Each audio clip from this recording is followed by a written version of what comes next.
morning, friends. Let's talk about energy today. So, Jhaveri, good morning. Good to see Good you. morning. Namaste, namaste. Good, good, good. Thank you. Okay, come. Let's have the presentation up and let's start.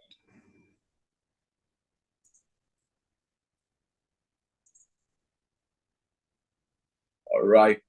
So, friends, once again, good morning. Here is our session today on energy. Very, very interesting space. Lot of things happening in this space. Very interesting, very dynamic space, and I think this is going to be like a fabulous area to be a part of, participate with India as India grows and all of that over the next maybe 10 to 15 years. So just look at what has happened in the energy space. But okay, by the way, yes, before we move forward, a little disclaimer.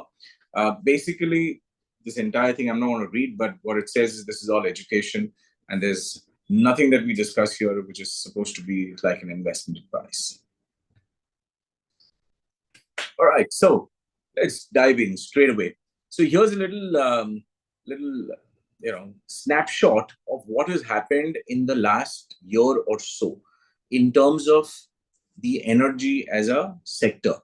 And see, in India, we have multiple indices. We have Nifty, Bank Nifty, which most of us are aware of. But then there is something called this Nifty Energy. And this is an index which represents about a handful of energy stocks, stocks that are actively into this business, whether it is, in terms of trading or transmission or power generation, what have you. Now, very interestingly, and keep pointing where as I speak, look at the yearly change here.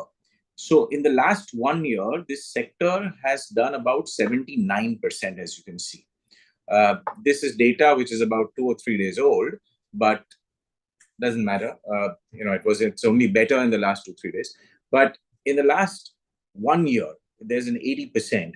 You look at this chart below that we've shown here, and this chart also shows you the huge, stupendous growth that has happened. Now, what is interesting is in the chart below, what you see is the energy index is marked in green. It's marked in red. And in green, what you see is the earnings.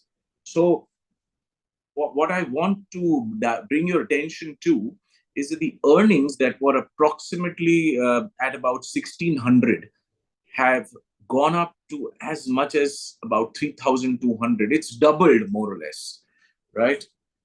The green line, just repeating so that everybody catches this thing on. This is very, very important. To talk about the future is just so much important to talk about the very, very immediate past. So the immediate past before us is the 1 year time frame that we've just come across this thing. So if you see, this entire depiction is for the last 5 years approximately.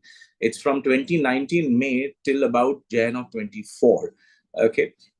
What is happening is, if you see from the period of about 2019 to as much as about 2021, about 2 years, the green line was more or less flattish. So there was not too much of an incline or an angle or an upward sloping kind of an angle to this, which is to say that the earnings were pretty steady, right?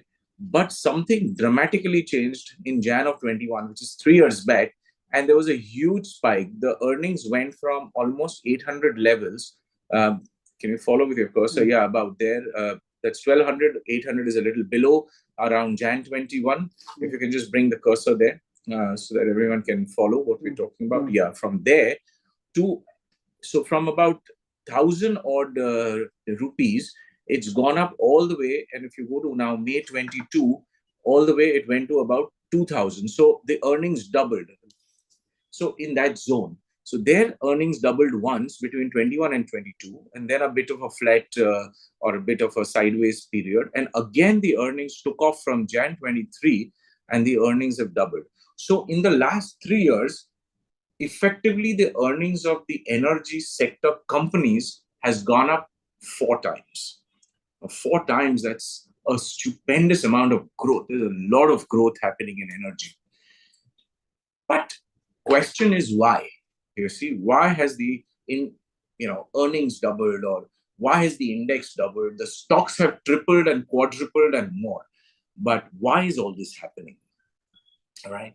So, obviously, when we talk in terms of earnings have doubled, of course, energy companies are making great profits.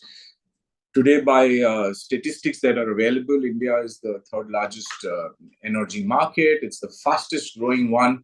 And you see, at the same time, when our GDP is growing up, we just had the recent GDP estimate number, which came just day before, 8.4, and which is why the market yesterday had such a huge positive day. It was a massively positive day, almost 3%, in various pockets of the market, between 2 to 3% growth.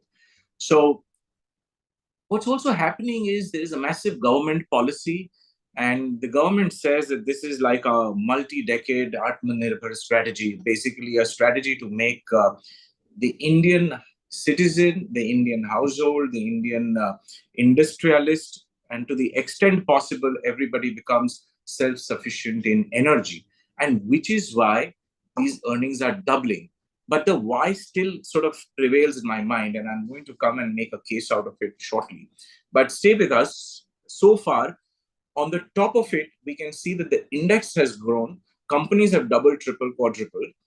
And the reason for that, obviously, is because whenever a company makes profits, the share price goes up. It's very, very simple. And whether we are invested in companies directly or a mutual fund, whichever way it is, profits going up obviously is going to drive the price up, because the share price, or the growth in the price of a company or the NAV of a mutual fund, is nothing but a slave of the profits that the company is making. So if there are profits, there is going to be appreciation in our portfolios with respect to energy exposure in stocks and mutual funds, and things are going to grow. That we know. Now, moving on, some more statistics I'm going to show you. See, if you look at the picture on the right-hand side, okay, this is something that we borrowed from SBI's research. The orange bar on top, which talks about 2019, which says that the orange color here talks about renewable power, and the purple box there shows the coal power, because we are largely a coal and gas dependent economy today, because most of our power plants and the electricity generation plants are all coal based, right? So coal and gas, that's the primary consumption that we are taking for generation of our electricity. But if you see, renewables have been 22%. Now, obviously, you can see that in 2050, which is 30 years down the line, this estimate shows that renewables is going to almost triple. But that's the future. How have we arrived at this 22% even, or 23% even now? You see, in terms of our energy composition, today, we are, whether this is slightly dated, 2019, we are at about 30%. So out of the total energy generated in our country, 30% is renewable. But did you know, for example, 10, 11 years back, it was just about 10%. Now, that's a very interesting statistic. 22% here on its own doesn't look very interesting. But this 22, or the current report in 23 says we are at 30%, right?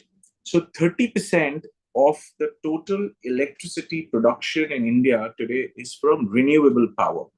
But 10 years back, it was about 10%.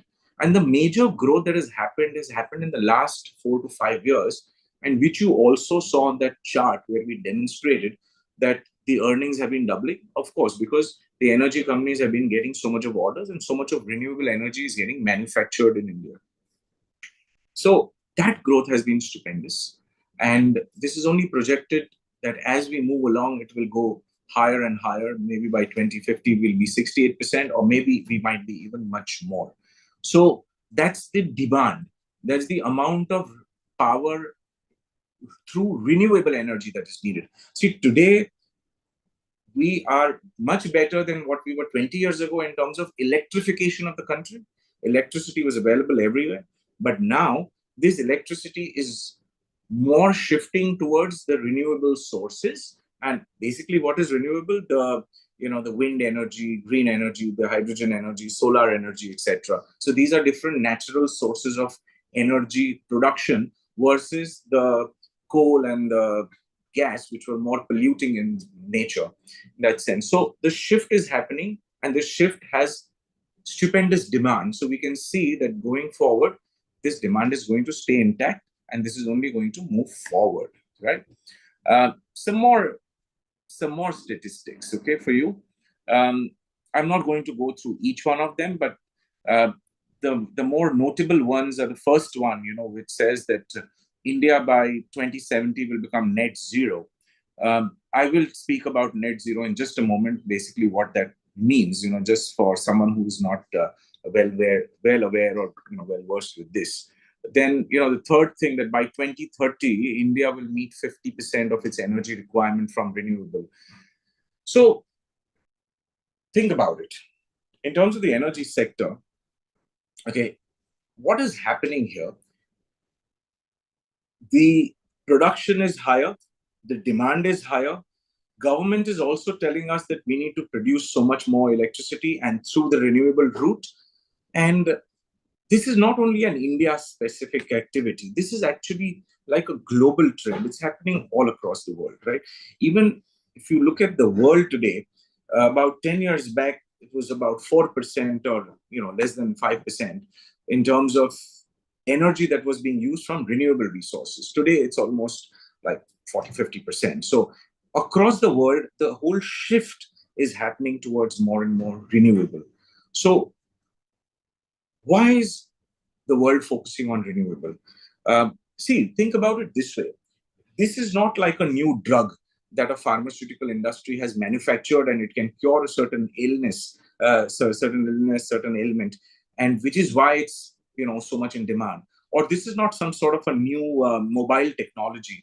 You remember the times we used to have those simple phones, those button press phones, and then we had smartphones, and in between we had BlackBerry phones as well. So it's not like a shift of technology that everybody suddenly wants it and everybody has to have the smartphone to be able to communicate and do video calling and what other things the technology can do for us.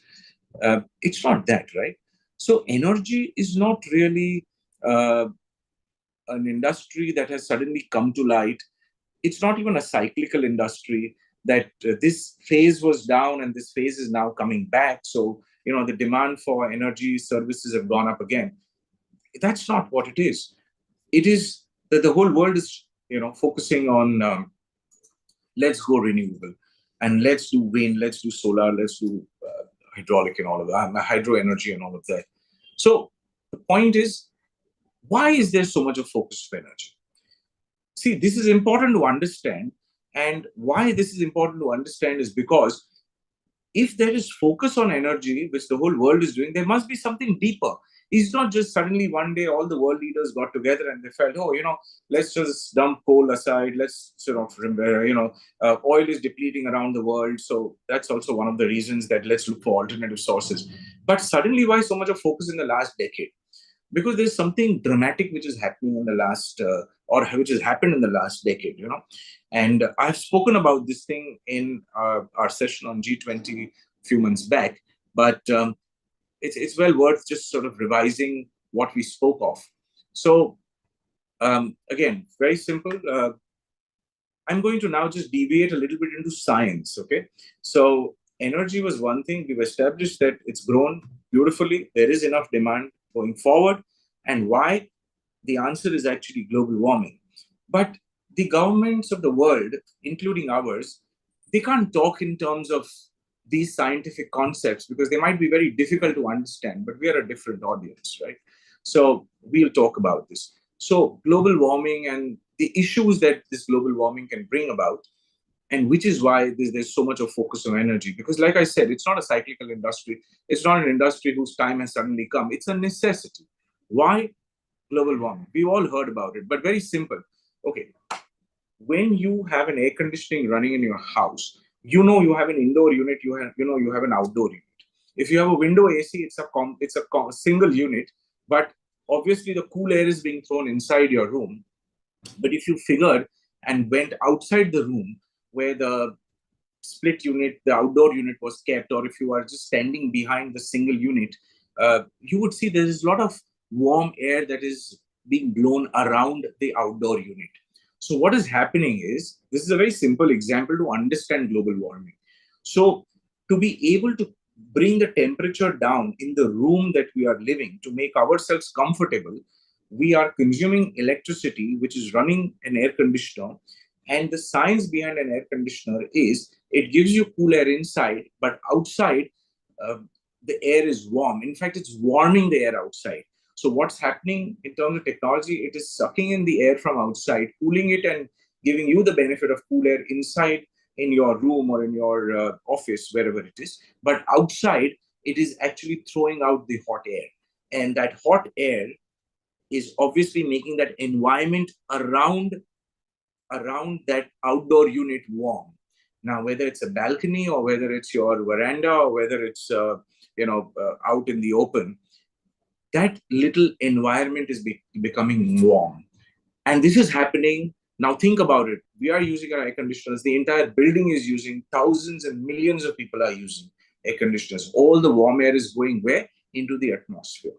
Now, what happens as a result of this is the whole world using not only air conditioners, but also the industries, manufacturing things, or, motor cars running on the road. Everything is moving on electricity or energy generated fuels like the petrol and diesel by which we drive our cars. But the hot air is emitted out into the atmosphere. And that increases the temperature of the earth. Now, why is that such a big deal? We will see that in the next coming up slide.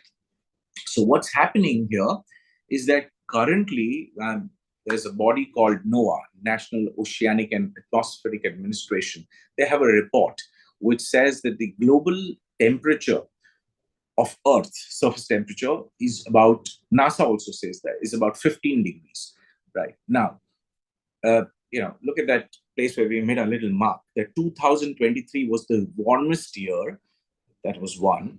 Last 10 years have been the warmest years because the energy consumption has been extremely high. Just stay with me, okay? This science will all make sense in just about 2 minutes, all right?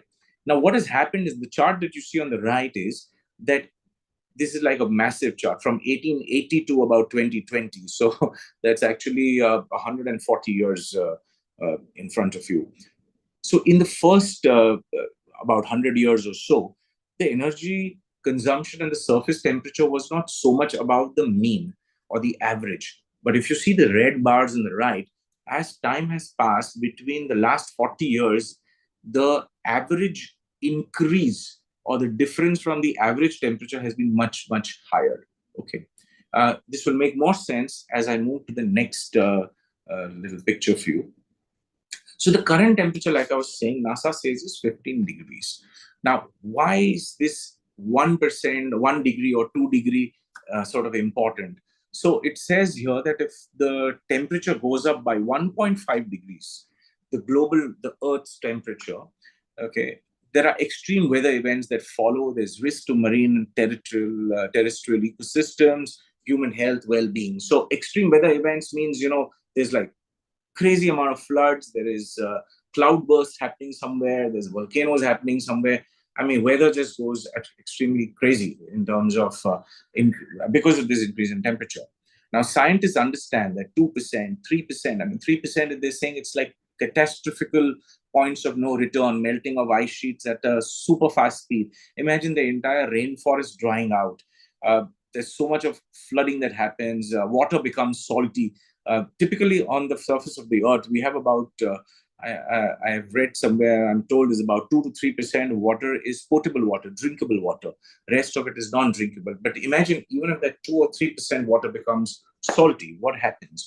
There are reports which even came about as much as about three to 4 years back, which said that global cities were at a severe risk of being inundated, which means the coastline as we understand it today can shift inside by about 2 kilometers or 3 kilometers. Now, that's a lot. That would actually wipe out coastal cities completely if the increase was about 4%.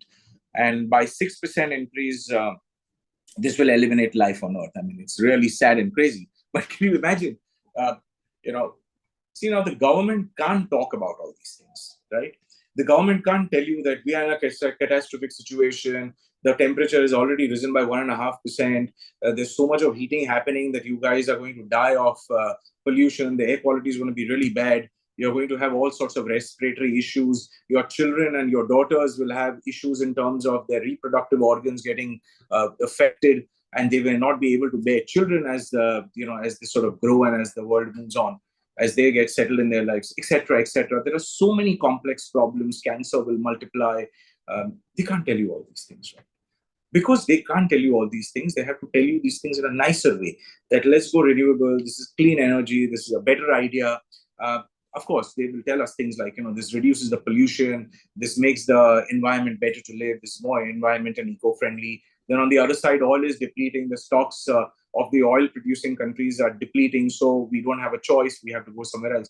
So obviously, they have to tell us nice things. They cannot tell us such dramatically chaotic and very, very painful things like the world is going to end, sort of a thing, or you're going to have a serious trouble with your life. We can't be told all these things. So what does that net zero mean that I spoke about a while ago? Net zero means that whatever heat is produced. So again, going back to my air conditioning example, it's a very simple way to understand it. What happens is, when there is hot air outside my office or my home, that hot air is nothing but carbon dioxide going up into the atmosphere. So I am generating more carbon, heat and carbon. So I have generated, let's say, 1 unit of carbon, for example, using my air conditioner for, I don't know in how much period. I'm not a scientist or an expert at that. But let's say, in a specific period, just for example's sake, we'll say that, let's say in one day I produce 1 carbon, unit. Now I have to do something by which I also generate 1 unit of oxygen into the atmosphere. So oxygen, I contribute 1 unit of oxygen, and I have compensated for using that one day of my air conditioning. How do I generate oxygen? I obviously, grow another plant, or I install some plants outside in my balcony and things like that at a very, very micro individual level. In terms of macro level, of course, we grow more trees, we have more green cover, and we do other things to reduce the pollution and the heat. And then, of course, we generate our electricity automatically, renewably, so that this electric vehicle which will move on the road, obviously, it's not going to throw out the same pollutants as our diesel and petrol vehicles are throwing out. An example of that. So whatever carbon we produce, we have to do something by which we compensate. That's called net zero. Okay, to make it very, very simple. So that is the reality. This is a situation where this is not a new innovation or a new demand. It's become a necessity. And because of necessity, governments across the world are doing a lot of things that they can, along with the companies, to ensure that our energy becomes more and more renewable over the next decade, next 2 decades or so. And the whole world, India thinks will become by 2070 net zero. India says that by 2050, we will pretty much use more than half of our 70% of our energy usage will all be renewable, will be clean energy without any pollution, without coal or without gas. So then that brings us to a very interesting point, that now we've established that renewable is the only basic option, and which is why energy and energy development becomes a necessity. And now if we have an opportunity to invest in the growth of this energy, just come back once, invest in the growth of energy as a sector, then there is a lot of profit also for all of us. Because on one side, there's government policy which is supporting. A lot of businesses will obviously get interested, because who's going to do all this? I mean, there's going to be private companies and public companies, not only in India, but the world across. Everyone's going to participate into this. And thus, we're going to generate more and more energy. Now, let's go into the energy landscape to just give you a sort of feel of it. Follow my conversation with your cursors, please. So typically, energy as an ecosystem, or the entire space of energy is so vast and so scientific. We've tried to make it really simple so that you get a very good idea of what's going on. The traditional energy, which you see on your right of the screen, which is coal, gas, and oil based is what we are doing today. And obviously, we've already established the problems with that, and which is why we need to go towards the left side, basically generate green energy. And the five major, components of this is obviously hydro-based, geothermal-based, biomass, wind, and solar. And today, the world is largely focused on solar and wind. Wind, of course, as you know, is through the use of windmills, and uh, you know uh, there are windmills, by the way, which are not only the windmills that you see, which are located on top of mountains or in open fields. There is technology where you can have a tiny little windmill even installed outside your home or outside your office premises or for your building premises. You could have one windmill on top. It just depends on the wind factor. If there is enough supply, or if the building or the direction in which the building or the home structure is, if it's in the path of good constant wind, we could have a little bit of a wind plant installed very much in our premises or just by our premises. But having said that, the biggest focus at the moment is on solar, right? And because the focus is on solar so much, so the whole world seems to be manufacturing and wanting to manufacture more and more of solar based technologies. So think about solar. So in terms of solar, for example, uh, there's rooftop solar, there is ground solar, which is known as a solar farm. So there's a huge piece of land on which thousands of these solar panels are placed and they generate power. Uh, Solar panels can also be put on the walls, and on the walls or dead walls of the buildings. Dead walls are the walls which have no particular use, which don't have windows, but they're right behind. So those walls are where solar panels are installed. Then you have a new technology, which Floating is solar. uh, can we just mute everybody, please? Uh, there's another technology by which solar panels could be floating in the water. So you could have a huge solar farm, just the way you have it on land. You could have it floating in water. Now think about the immense possibilities. You could have curved solars. You could have solar panels on the roof of your house. You could, okay, that's not rooftop the way you understand it, but the roof, the entire roof, of the house can be layered with solar panels. I mean, that's the technology that I'm talking about. So there are just so many ways in which solar itself can work here. So uh, if you see, there is so much of activities that even solar companies, just within that one little solar there. So if you just go to the solar, and this is like a mind map, but within the solar there are 4 or 5 sectors, sections that I spoke of. Within that there are so many other manufacturing companies, and this little yellow section that you see on top, the ancillary section. So the ancillary guys are the ones who are making, let's say, the frame for the solar, or the installation panel, maybe the steel columns, or the metal columns that will support it. EPC basically means engineering, procurement, and construction of uh, renewable energy. So if somebody had to put up a solar installation in your office, you'll need some amount of engineering to be done around it. Then electrical, cabling work, the infrastructure sector, the infrastructure for energy, which is nothing but the generation companies today, the ones that you understand, and solar, when you start generating your own energy as well. That, then the cables that are required for all of this. So ancillary industries and the energy infra industries, these industries also obviously participate in the growth of uh, this whole energy sector. Now think about it this way. Very recently in our budget of the interim budget that we had in 2024, uh, just about last month, we spoke about something very interesting, right? We spoke, the government and the finance minister, she spoke about blue economy. Blue economy, which talks about free electricity for 1 crore households, which were to be enabled with solar rooftops. And the idea was to generate about 300 units of power per month for them for free of cost. Now, what does that mean? Obviously, it makes them self-sufficient. It's all part of that Atmanirbhar Bharat idea. This thing was again reinforced after the Pran Pratishtha at the Ayodhya temple, where again announcements were made by our Honorable Prime Minister. Now, all these things that are happening together, think about this as a masterstroke, right? You're telling the middle class, the entire section of this 1 crore households, that go ahead and have solar panels on your houses. That way, your electricity bill goes down to zero. So typically, 1 kilowatt of solar energy today can very comfortably run a 2 or 3 bedroom apartment. It can't run the air conditioners and the geysers, but otherwise it can run the lights and fans. It can run televisions. It can run laptop computers and what have you for your basic electrical needs. So pretty much you can live with 1 kilowatt. And what is the cost of 1 kilowatt? That's about 75 to 80,000 for the installation of 1 kilowatt.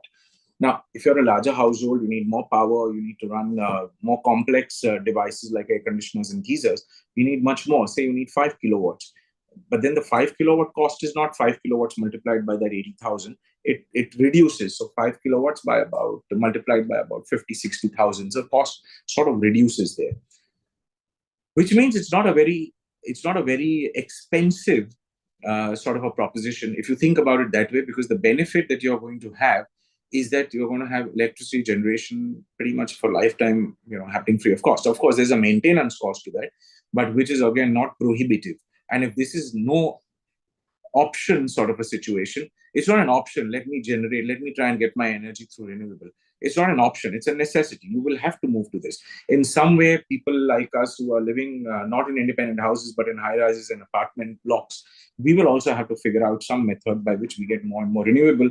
Now, either we figure out on our own, or we have a government measure or a policy measure that comes upon us and says, please go ahead and do this. Either ways, this is going to happen.